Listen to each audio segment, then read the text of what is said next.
What's up, guys? Today we're gonna be tearing down the 454. I'm gonna show you a couple of neat tricks when you get a junkyard block. That way it'll be ready for the machine shop. And in doing so, I'm teaching Caden how to do this. First and foremost, we're gonna remove the harmonic balancer. Then we're gonna move the timing chain, oil pan. Then we're gonna stamp the parts for the machine shop so we could tell what connecting rod is what. I'll show you guys all how to do that and what we've done in order to get this process rolling. Usually when we get it to the machine shop, we want it as bare as possible. We want to know all the parts and have all the parts identified, so we know what connecting rod goes with what cap, so on and so forth. And we're going to go ahead and walk through some of that. We're going to go ahead and time lapse a lot of it. Nobody needs a 3-hour video for something that is this easy. So right now we're going to go ahead and have Caden remove the harmonic balancer. What we do here is there's a 3/4 bolt that we've already loosened up and we're removed. You want to grab the tool. This is Caden's first time doing it, so he's going to hook this up. We're pulling it.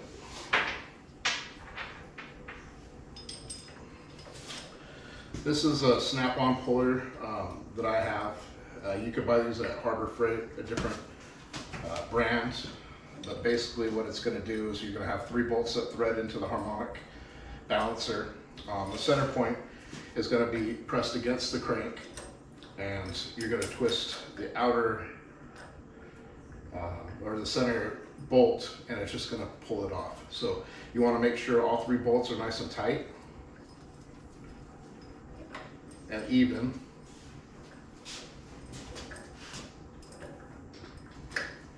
That's going to wrench them all up. That's going to wrench them all up. Yeah, just tighten them down by hand. Alright, Until they stop. Gotcha.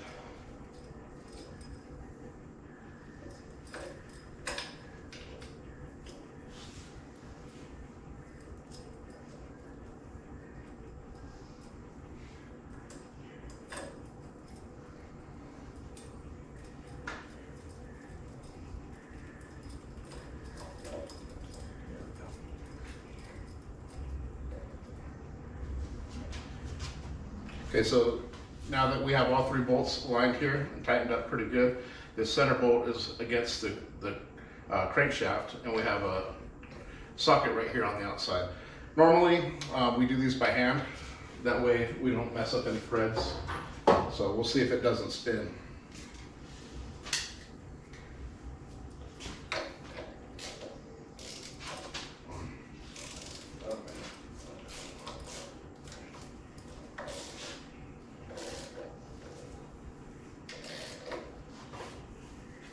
Good. Okay, stop.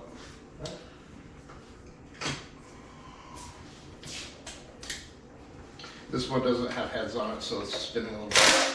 We're going to see if we can get it with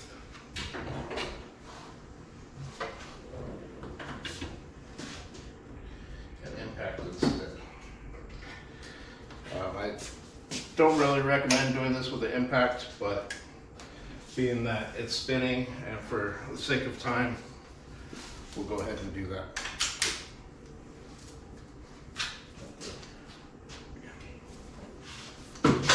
Is that the way?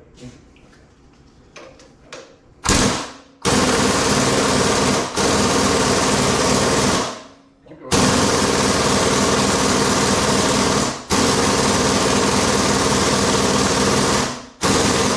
Keep going.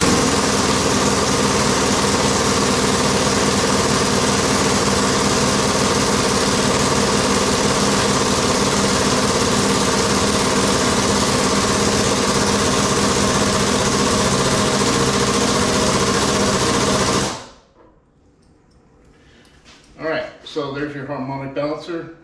We got it off, we got the tool off.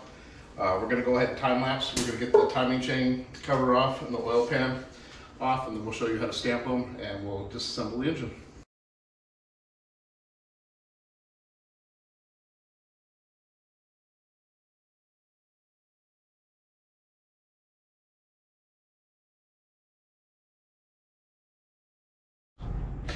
Okay, so now we got the oil pan off, we got the timing chain off, and honestly, we're kind of surprised. This was a truck engine that we bought off of Facebook Marketplace for 150 bucks. That had been sitting in the guy's backyard, had been rusted, had been, you know, just basically sat for years.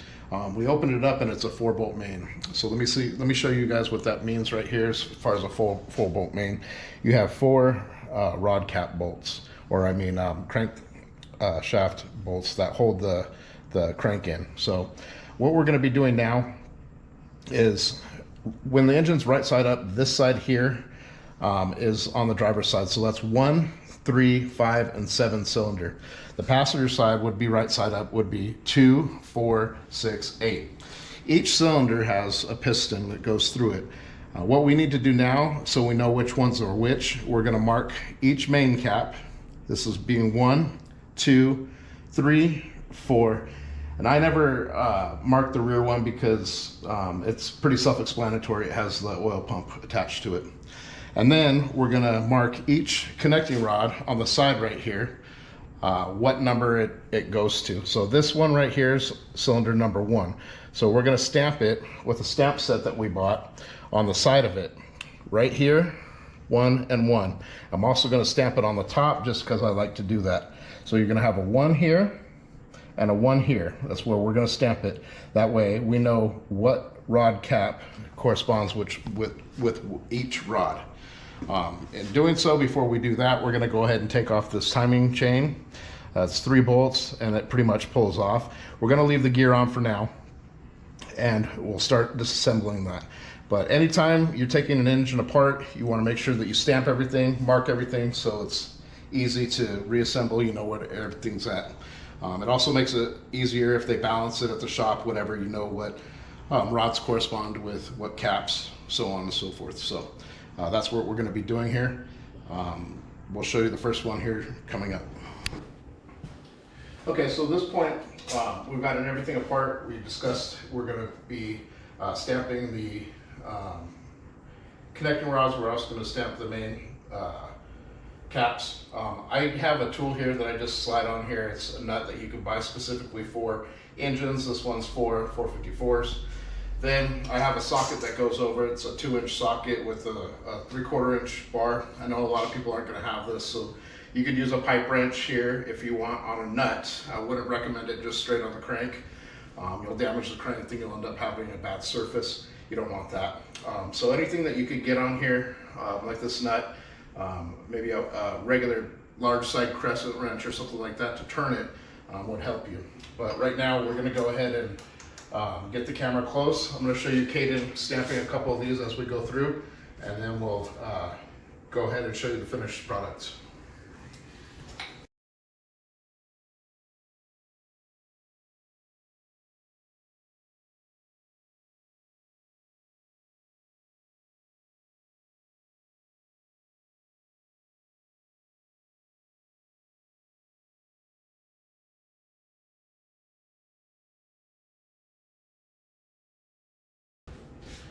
Okay, at this point, at this stage, we're going to go ahead and pull the cam gear off, the timing chain. Caden's going to go ahead and do that. It's 3 1/2 inch or 13mm bolts.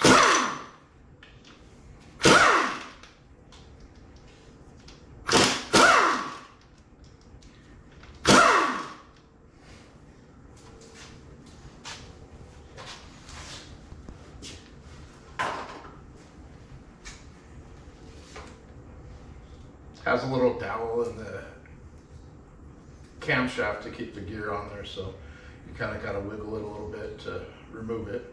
Once it gets free, it'll just come off. And then we'll go ahead and set that down in the pan. Okay, now Caden's going to walk the camshaft out. What we'll do is put a bolt right here. It's a little bit difficult when you're first doing it, but when you're taking it out, you got to kind of just wiggle it. Be careful not to hit the bearings, and just wiggle it until it comes out. Rotate it. Use 2 hands. And that's the camshaft of the engine right here, with the distributor gear at the back. So remove that, Now we're ready for the connecting rods. Now we're going to remove the connecting rods and we'll start tapping these out. What we're going to do right now is they're 9/16 caps.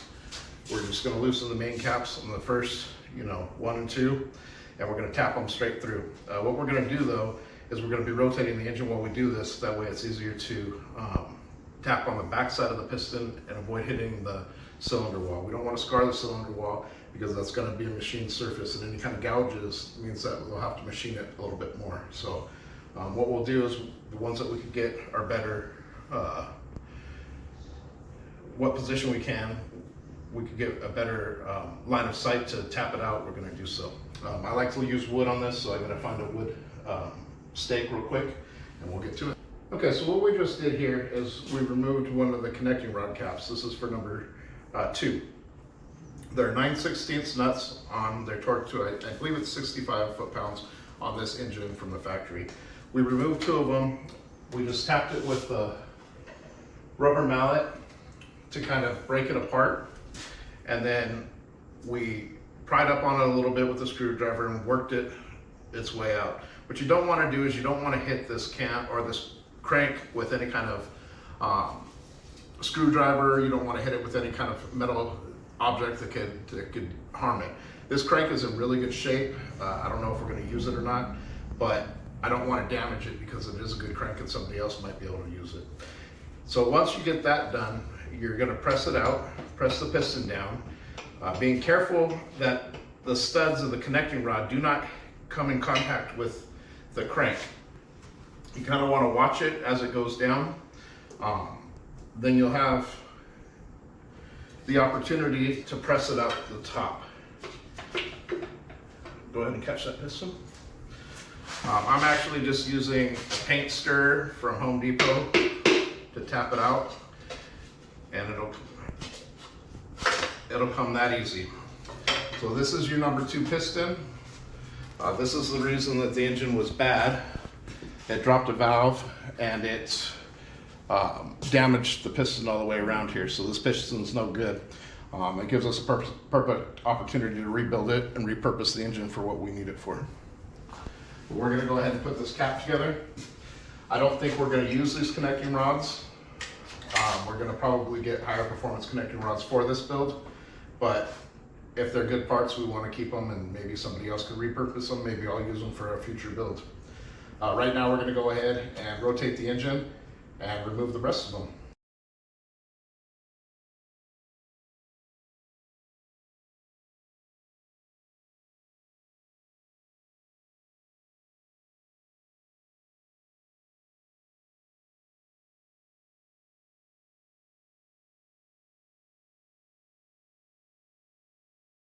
And now we're on our final step. We've got the connecting rods removed, they're marked. We got the timing chain removed, we got the cam out. Cam we're not going to reuse, so we have a lot of parts that we're going to be taking off and throwing in the trash. But we are going to keep the connecting rods. We are going to get rid of the pistons. That'll be another video. We'll show you how to tear apart pistons. We are going to basically get rid of all the parts that we don't need. I do like to keep one set of bearings to give to the engine builder so he could measure the size if they don't, or if they are not stamped on the back. Usually they have to measure everything anyway, but I just do it because, I like to do it, I guess. So at this point, we're gonna start removing the main caps. We're gonna do one at a time. We're gonna start with number 2. We're gonna remove it and we're gonna stamp it. Then we're gonna put it back in place, and then we're gonna go back to number 1. We're gonna stamp it, and then we're gonna go back to number 3. Remove the bolts, stamp it, go to number 4, remove the bolts, stamp it, and remove the final one in the back. I don't bother stamping that one because that's the one where the oil pump goes. After that, we're gonna go ahead and remove the main caps. We're gonna throw away the bearings, and we are going to remove the crank. I like to wrap 2 rags around the crank and just tap it and walk it out when we do so. So that's what we're gonna be doing. We'll go ahead and show you how we stamp them here in just a second. Okay, so I went ahead and broke part number 2 right here with the bolts. I got those loosened up. I'm gonna show you where I stamp it. I always stamp it on the same side. This is number 2. Put the stamp right here. so I have the number 2 stamp. After doing so, I have the bolts loose here. I like to loosen them up. Take the outside ones out. Luckily we have a 4-bolt main, so that's a good problem to have, 2 extra bolts. And I will tap the main cap. Kind of move it back and forth to get it loose. Then I'll take the bolts and kind of wiggle it until I can lift it up. Now, it is kind of an oily mess, but this is what it looks like underneath. Now you have your number 2 stamped here. A lot of people will stamp them here. I don't find it necessary. You know, I just stamp it on the top and we're good to go. So we're gonna go ahead and remove the rest of these right now, and we'll see you in a minute.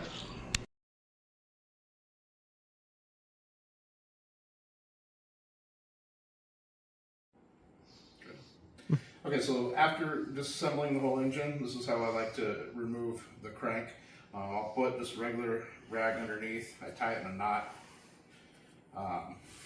so I have a good grip on it. The crank has to come out. It's got certain tolerances, so it's got to come out evenly. So wrap it around, remove the crank, and you stand it upright. That is a complete disassembly of a 454 big block. Now we're going to go ahead and get it over to the machine shop, have them work their wonders. Looks like it's going to probably go about 30 thousandths over. This is a stock bore engine, 4-bolt main. After everything's said and done, we are going to have a forged crank. We'll have forged rods, our pistons. The engine's going to be set up to do right around 620 horsepower. And that's pretty reasonable for a jet boat, and it's pretty reasonable to do that in the garage. We're going to do all the final assemblies and everything here. If you like this video, please stay tuned for the rest of them, and consider liking and subscribing to support our channel. Thank you.